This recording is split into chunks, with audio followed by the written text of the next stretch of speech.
Hey guys, good morning. Good morning. Welcome to another version. Welcome to another episode of Clangin the Bangin with Mikey, episode 27. And today we're going to talk about the Olympic Games. And there's been 7 people so far that I've looked up who've been banned from competition from the Tokyo Games later this month, right? The most famously one is the one with Shakari Richardson. She got busted for weed, and it's like, I get it. Rules are rules. But way back in 2008, Michael Phelps was on video camera taking a bong hit. And you had that swimmer, Ryan Locke, or whatever the fuck his name was on videotape, ass- assaulting a, a, a Brazilian shop owner on camera, and they wrecked his fucking shop, right? Um, and he was still allowed to compete. And my thing is like, yo, I hate to make this about race, but that's what it is, man. It's like, you know, um, it's about race because all these women that all these women that got banned, they were either women of color, and they didn't want to have women of color be represented, in the Olympics. Like that's like, yo, this like that like this is my opinion, and that's that. I'm not saying it's fact. I'm not saying that's what actually went down, but if you look at what it is, it's true. Because don't you think it's kind of weird that all these women, including the one who was a transgender woman, they all qualified for the games, right? Every single one of them qualified for the games. And a month before these games are supposed to start, that's when all this shit pops up. Hmm. Hmm. And everybody knows that if you get popped, that's an automatic 30-day suspension, right? Hmm. And these athletes are tested for. They're probably tested every day, all day long. Just because.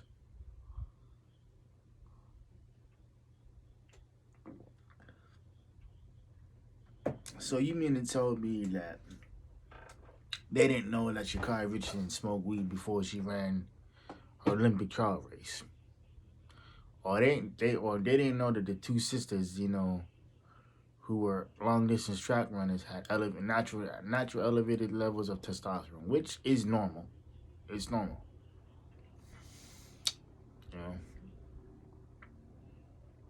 And they didn't know that the transgender woman, who was I believe she was a power lifter. They didn't know that she was a man before.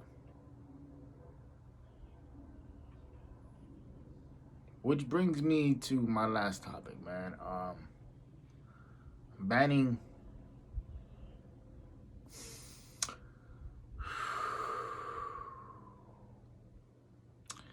banning black owned hair swim caps because it doesn't fit, the natural curve of the head. Bro, that's so fucking ridiculous. I don't care who you are. It's so ridiculous.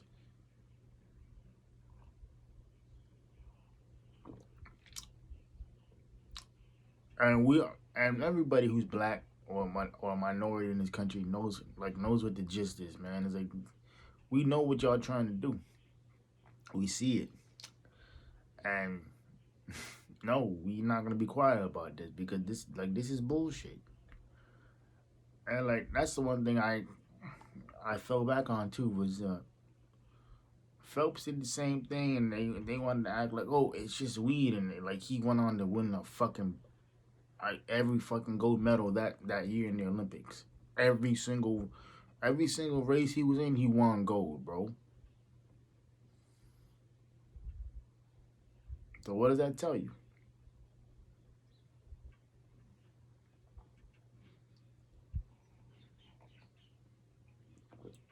And this brings me to July 4th, man. That was a weird holiday. I mean, as I've gotten older, I realized it's like, yo, a lot of people don't, again, who are minorities, they just view this holiday as like, oh, it's Independence Day. Independence Day for who, dog? Because when this country was created or born, whatever, my ancestors were still enslaved.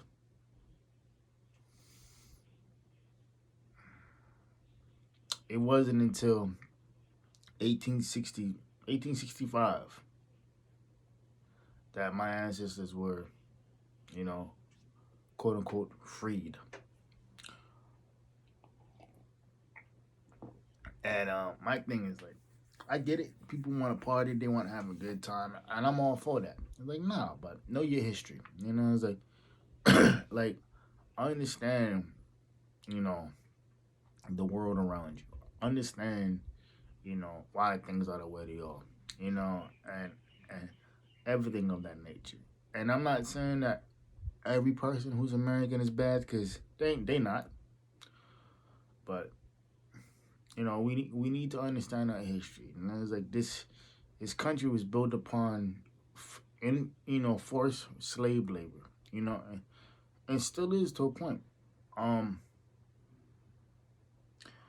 You think about the prison industrial system. Industrial system. Well, how they make millions and billions of dollars off of black and brown communities and everything like that too. And then people want to be like, well, if they didn't, sell drugs or commit crimes, they wouldn't be in jail. True, but there's a caveat to that. When you live in destitute and you see the only way around it to make money is, through illegal tender, and it ain't like these guys are the ones flying and floating this shit in.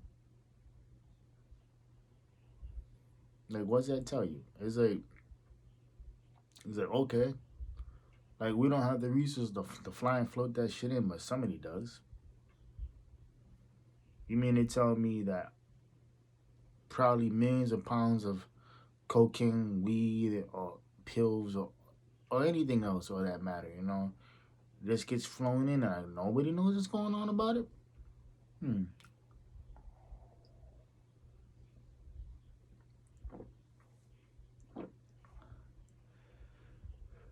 And yeah, man, it's like I just look at things as like, oh, because it's like, um,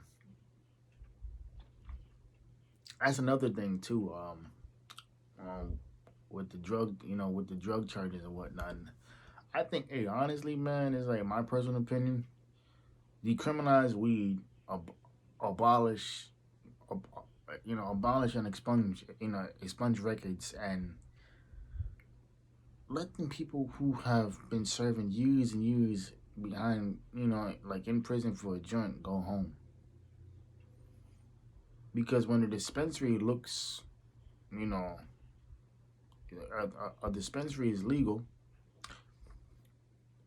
let them people who got weed charges go home, man. It's like, it's pointless. And it's like anybody who smokes weed or knows, knows any weed smokers, like they're not out there committing any crimes or anything like that, man. It's like they're at the crib chilling. It's like, it's like if anything, they might eat a little bit too much ice cream and pass out on the couch. But as far as us committing crimes or doing anything like that, like no, like people who do that don't.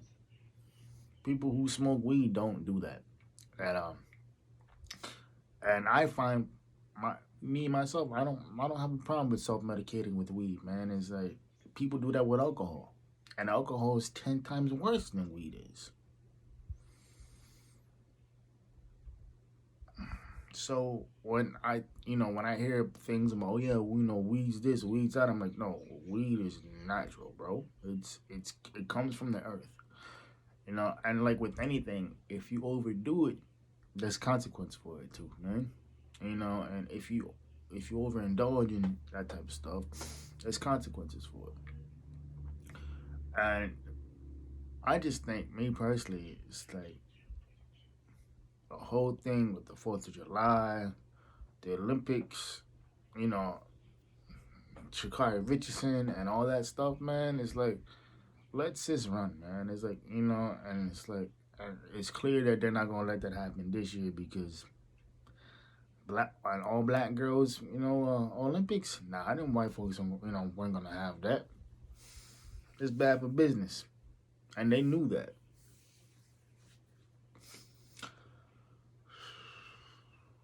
And the way I look at it, man, is like, I think sis handled it great too. It's like, she went on national TV and said like, "Yo, I understand what I did, and what I couldn't do, and I still did it, and it's 100% my responsibility." And I was like, "Yo, okay." Talk about, instead of her casting the blame, and blaming other people, she taking that shit in the chin. That's 100. But yeah, man, it's like all the negativity that sis is getting, this and this and that. It's like y'all don't understand, man. It's like when I read that how she found out how her mother died was through a reporter, through an interview. I'm thinking, damn.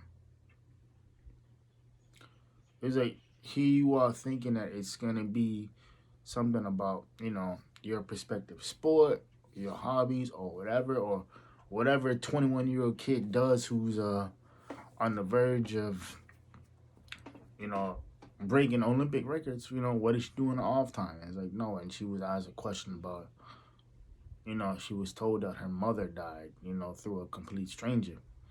And I just thought that was so fucking weird and so disrespectful. Because, number one, that reporter had no business telling her that, you know, especially on camera or even in general. And I mean, it's like, yo, it's like, you gotta understand the human mind, no matter what age it is, it's extremely fragile. And people have different ways to medicate, with different situations. And yeah, so I just think the whole thing with sis, man, is like we got you. You know, I am no way, you know, an athlete on her level. I'm a competitive bodybuilder. I don't, that's my arena. That's what I stick to. And my thing is like,